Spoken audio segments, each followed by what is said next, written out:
Chandala dana. No, no, no. Yes, sometimes it used to happen. So, whoever was won the war, he used to assume that victory was because of that god.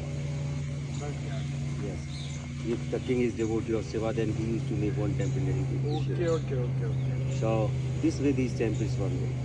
But when two kings from the same region, when they used to fight, then they not used to destroy their monuments. But if any other religion king used to invade in this area, then they used to damage. They try to destroy. So you will see some damage. This damage is of invasion time. For example, in 11th century, Mahmud Ghaznavi invaded. And at that time there was one king in this area and his name was Vidyadhar. He fought with Mahmud Ghaznavi. And Vidyadhar won the war. So Vidyadhar was devotee of Shiva. So he built He got one temple built dedicated to Shiva that way. middle. No, this first. So this way they used to make temples. And you will also see damage. Okay, this damage is of invasion time. After 15th century, this area was won by Mughals. Okay, yes. So these Chandela kings had to go in other states of India. They started living in other states of India. Follower also went from here. Nobody was here. In monsoon season it rained, plants grew, then it became a forest. So it was a dense forest, and these temples were in forest near about 300 years. Then in 19th century there was British administration, and at that time there was one British officer whose name was T.S. Bird. He was making the map of this part of India. So during his survey he saw these temples we are going to see. So we can say that these temples were rediscovered by Captain T.S. Bird in 19th century. 19th century. Then many historians came here, they wrote different books, then this place became highlighted in entire world. First time in 1904, Archaeological Department gave protection to these temples. In 1954, Indian ASI took direct charge of these temples. Then in 1986, these temples were recognized as World Heritage Site by UNESCO. So we are at the World Heritage Site, and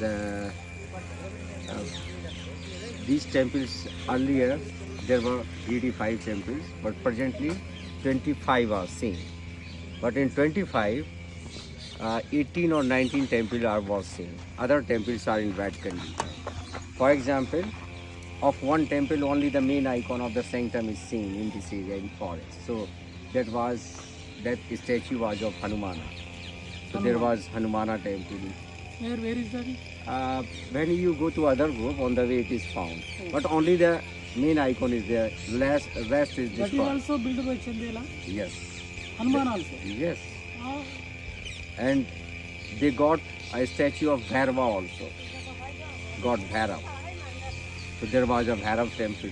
So this way they have counted. But the temples which are worth seeing are near about 19 temples are in Khajuraho which are worth seeing. Okay? And 11 temples are here. And other temples you are going to see in other parts. Outside. Okay? So here you are going to see temple in better condition. And all these temples are of Nagar style. How you will recognize this style? If you see the temple from one side, you see this architecture, like a stair. This is called Nagar style. Okay? no platform, no roof. You will see every temple on platform.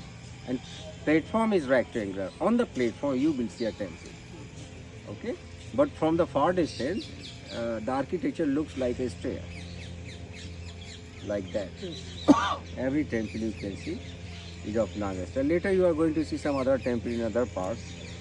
So you will not see this architecture because those temples are damaged. So some parts are damaged. So architecture is not looking like great peaks of tower. But keep in mind originally every temple was in that style. And what happens, what is in these temples? In the sanctum there is one statue of any god or goddess. in the sanctum. Oh. And around the temple wall, there is depiction of all the three worlds: heaven world, mortal world, and nether world or underworld. How you recognize heaven world? If you see in any image 4 hands or more than 4 hands, then say that representation is taken from heaven world. In these images, you will see images of gods and goddesses. We are in mortal world, we have 2 hands. So if you see any image with 2 hands, then that is mortal world. In heaven world, you will see at least 4 hands or more than 4 hands, okay? And in nether world or underworld, you will see a goddess with snake on the head.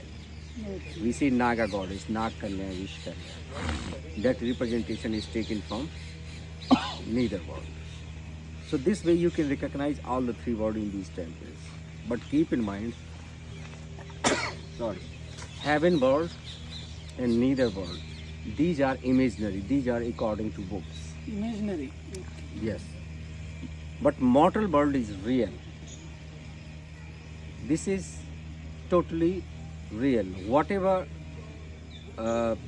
was seen in the society here around, this is depicted here in temple walls. So through mortal world, you are going to understand culture of that time, how we were, what type of clothes we used to use, what type of jewelry we used to use, and what used to happen is represented here. So daily life is seen through mortal world. So you are going to see many images here which look normal because these type of images we see in our daily activity. But some special images you are going to see, those are called erotic images or erotic figure. So now there is question why erotic images are seen in these temple walls. On every temple? Yes, On every... yes. But these 2 temples have many images because these are in better condition and the other temple are destroyed. So other temple has those type of images, but few images are there.